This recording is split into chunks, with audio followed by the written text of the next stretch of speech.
Esto nos sucedió a mí y a mi mujer en el verano de 2017.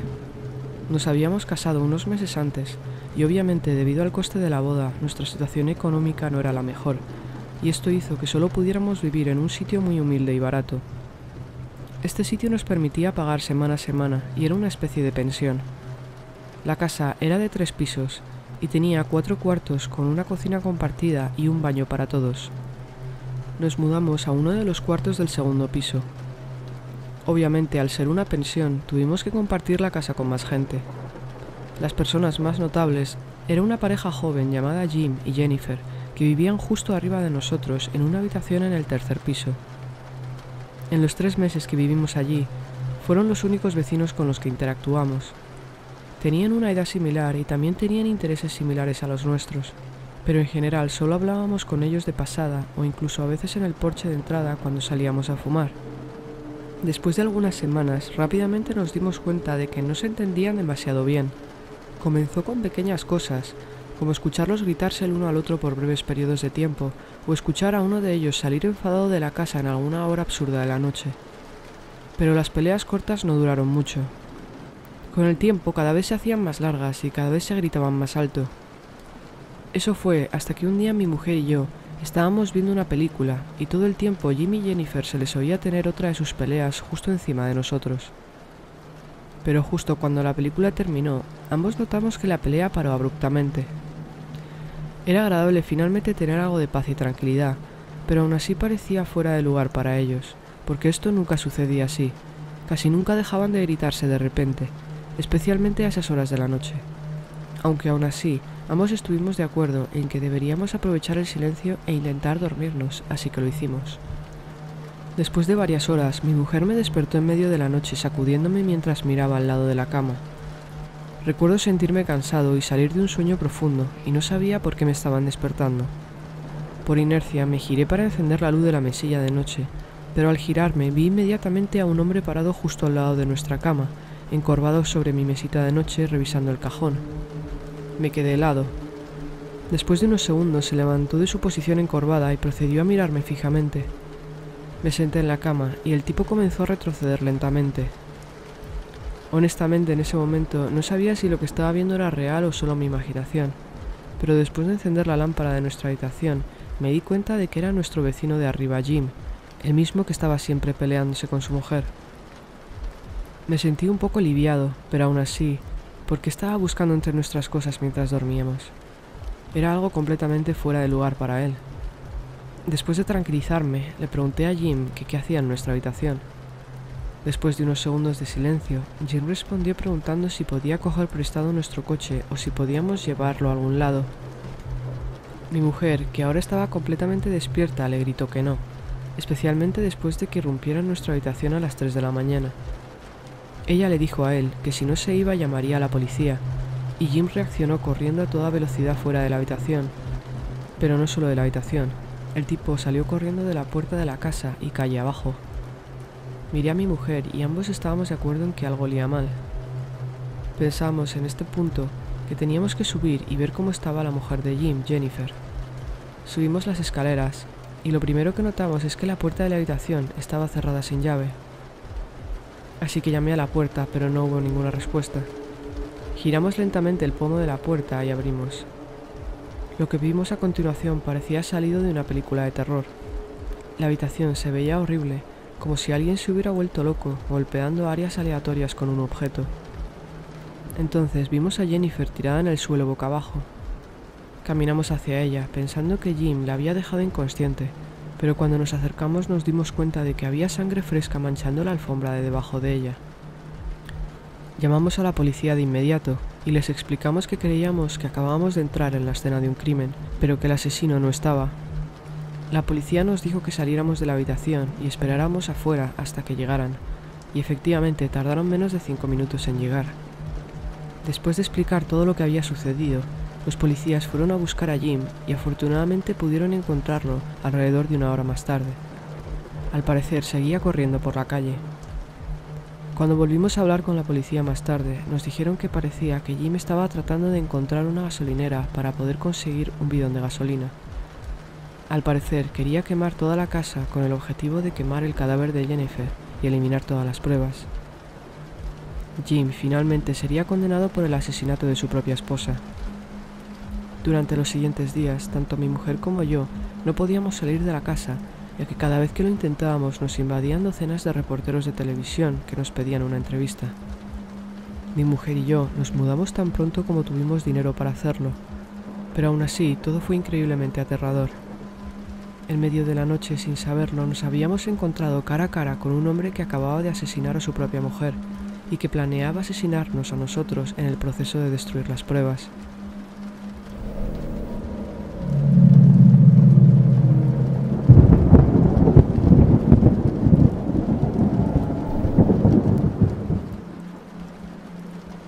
En 2007, poco después de cumplir 15 años, mi madre tuvo que hacer un viaje de negocios por unos días. Mi madre y yo vivíamos solas, en una casa pequeña, en un vecindario que estaba en una zona de la ciudad que no era la más segura. Por esta razón, mi madre nunca dejaba que me quedara sola en casa por más de unas horas, y me obligaba a quedarme en casa de una amiga mientras ella no estaba. La casa de esta amiga estaba literalmente al otro lado de la calle, y el lugar al que iba mi madre estaba solo a 2 horas de distancia, y yo estaba en mi etapa adolescente rebelde. Así que durante la semana previa al viaje estuve quejándome de ser lo suficientemente mayor para cuidar de mí misma. Pero mi madre no cedió y me obligó a quedarme en casa de mi amiga. Lo cierto es que mi casa era bastante espeluznante por la noche, incluso no estando sola, y descubrí el día que mi madre tenía que irse que mi amiga había conseguido una PlayStation 3, así que accedí a quedarme en casa de mi amiga. Alrededor de las 11 de la noche del último día allí, estábamos en la habitación de mi amiga jugando con el nuevo teléfono móvil que me habían regalado por mi cumpleaños, ya que nos habíamos aburrido de jugar al único juego que tenía de PlayStation 3. Sus padres habían salido horas antes después de comprarnos una pizza para cenar, y probablemente no regresarían hasta dentro de una hora. Era demasiado tarde para llamar a alguna de nuestras amigas, y estábamos haciendo el tonto buscando maneras de entretenernos. Sabía que mi madre volvería a casa al día siguiente por la mañana, y sabía que ella tenía una manía con el contestador automático, y es que, sin importar lo cansada que estuviera, sin importar de dónde hubiera regresado, si había algún mensaje en el contestador automático tenía que escucharlo. Siendo las aburridas quinceañeras que éramos, mi amiga y yo decidimos dejar 1 o 2 mensajes para que mi madre lo encontrara por la mañana. Llamamos al teléfono de mi casa y lo pusimos en altavoz, mientras nos reíamos y tratábamos de averiguar qué íbamos a decir. Yo sabía que normalmente tardaba unos 5 tonos para que saltara el contestador automático, pero al tercer tono se descolgó el teléfono y escuchamos: ¿Hola? La voz sonaba como si perteneciera a un hombre de 60 años que había estado fumando durante los últimos 50 años de su vida. Pero incluso más allá de eso, había un tono amenazante en su voz. No puedo describirlo exactamente, pero sonaba muy frío y peligroso. El tipo de voz que si lo escucharas en la calle querrías alejarte inmediatamente. Miré a mi amiga. Sus ojos estaban completamente abiertos y se estaba tapando la boca con las manos. Ninguna de nosotras fuimos capaz de decir nada. «¿Hola?», dijo de nuevo. Conseguí encontrar mi voz y dije: «¿Quién diablos eres y por qué estás en mi casa?». Hubo una pausa y luego dijo en voz muy baja: «No deberías haber llamado». Luego, un ruido muy fuerte y la llamada se cortó. Inmediatamente dejé caer mi teléfono y procedí a enloquecer, al igual que mi amiga. Me preguntó si sabía quién era y le dije que no, que por supuesto que no conocía al hombre de la voz ronca que acababa de contestar el teléfono de mi casa a las 11 de la noche. Revisamos el registro de llamadas para ver si accidentalmente habíamos llamado a un número equivocado, pero no, era el número correcto. Estábamos tan conmocionadas que no sabíamos qué hacer primero.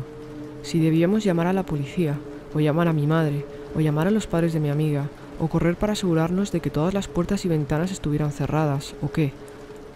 Al final terminamos corriendo por la casa, revisando 2 veces cada cerradura, mientras llamábamos por teléfono a los padres de mi amiga y les contábamos sin aliento lo que había sucedido.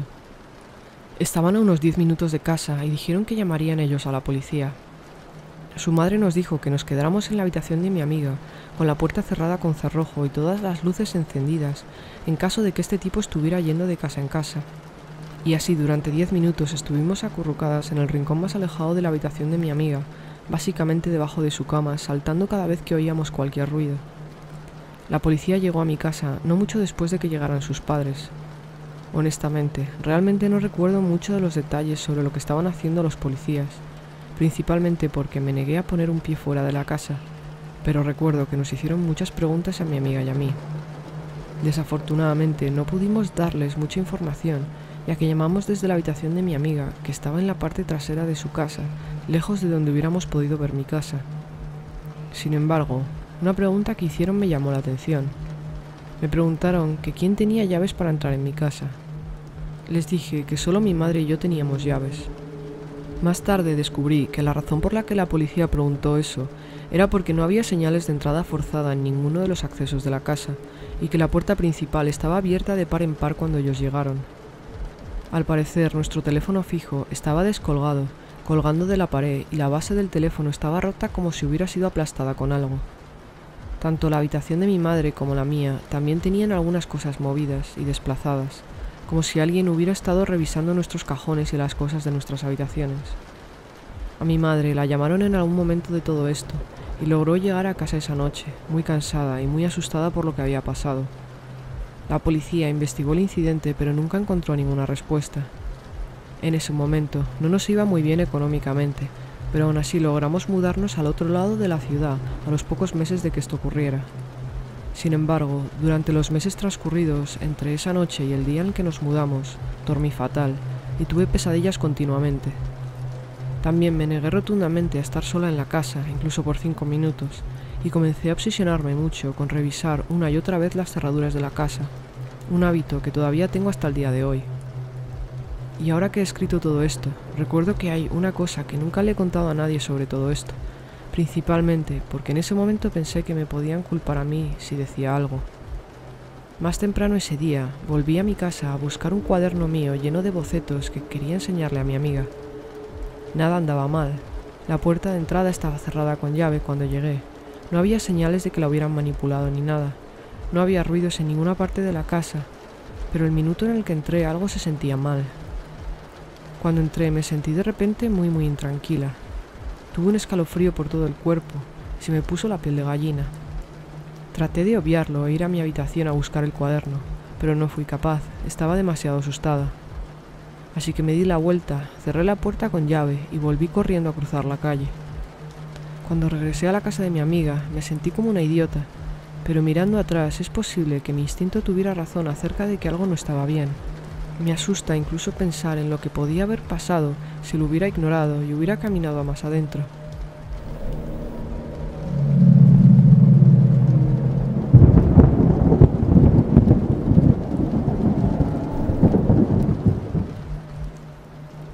Yo era una persona muy valiente cuando era más joven. O tal vez tenía ese sentido de invencibilidad que viene con la juventud.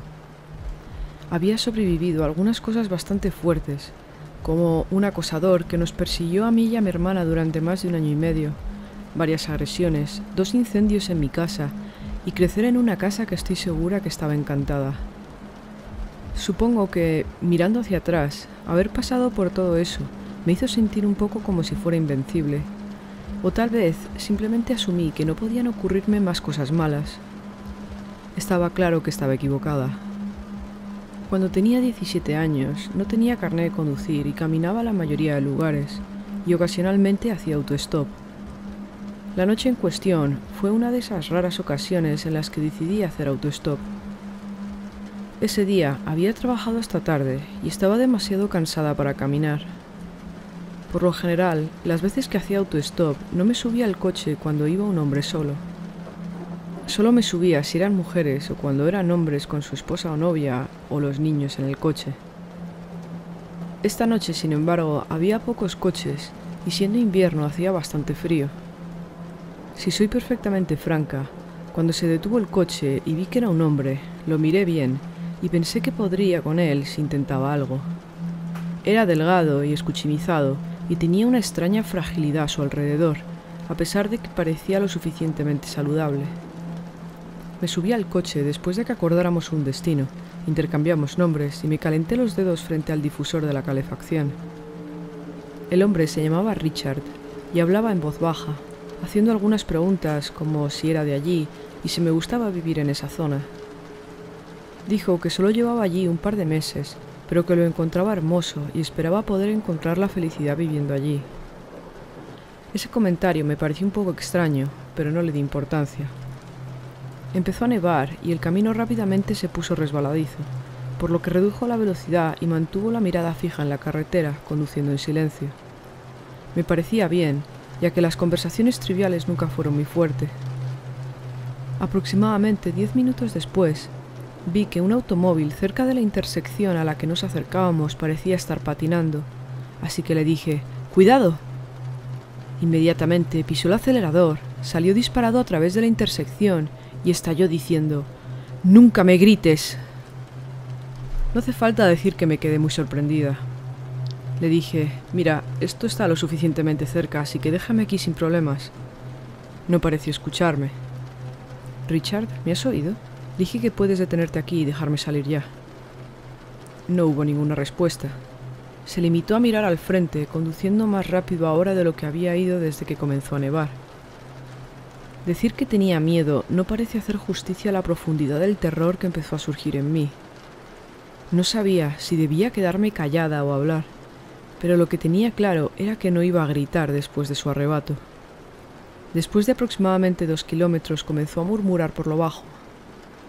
No pude entender bien lo que estaba diciendo, pero supuse que me estaba hablando a mí, así que le dije: Richard, no puedo oírte, ¿qué dices? Empezó a hablar en voz baja y rápida, diciendo cosas como: siempre me estás gritando, te he dicho una y otra vez que no me gusta que me griten, pero ¿me escuchas? No, no me escuchas, así que ya no te voy a escuchar más a ti, ¿lo entiendes? Estaba completamente perdida y petrificada. No sabía qué decir en respuesta o si debía decir algo. Contemplé simplemente saltar del coche, pero me di cuenta de que no podía al ver que faltaba la cerradura de la puerta. Solo había un agujero donde debería haber estado el manillar. Empecé a llorar y a debatirme sobre si causar un accidente tirando del volante y esperar no morir en el impacto, cuando de repente me miró por primera vez desde que me había subido al coche. Parpadeó varias veces rápidamente. Luego redujo la velocidad del coche y entró en una gasolinera. Esperé a ver si abría las puertas, sin querer decir nada que lo hiciera estallar de nuevo. Después de 1 minuto o 2 dijo en voz baja: creo que será mejor que te deje salir. Y a continuación presionó el botón para abrir las cerraduras. No había tiempo para pensárselo. Salté del coche como si estuviera en llamas. Estaba a punto de darme la vuelta y entrar en la gasolinera cuando me llamó por mi nombre. Me llamó en un tono tan triste que vacilé. Se disculpó, dijo que lamentaba haberme asustado, que nunca me habría hecho daño y me preguntó si podría llegar bien a casa. Dije que sí y cerré la puerta. Empezó a salir del aparcamiento de la gasolinera, pero se detuvo de repente. Se quedó allí sentado unos segundos con la cabeza gacha. Me quedé congelada, preguntándome qué diablos estaba haciendo, y estaba a punto de correr hacia la gasolinera, pero abrió la ventanilla y me gritó, agitando algo en su mano. Era mi gorra, la había dejado en el asiento del copiloto. Me acerqué con cautela a su lado del coche y me la entregó, disculpándose nuevamente. No sabía qué más decir, así que solo le di las gracias. Observé mientras se alejaba, asegurándome de que estaba fuera de su vista antes de continuar para que no supiera en qué dirección me dirigía. Mientras caminaba, fui a ponerme la gorra y se me cayó un papel. Era un papel doblado en el que había dentro un billete de $100, y el papel tenía escrito lo siguiente: lo siento, por favor, pide un taxi y no hagas más autostop esta noche. No lo hice. De hecho, esa fue la última vez que hice autostop.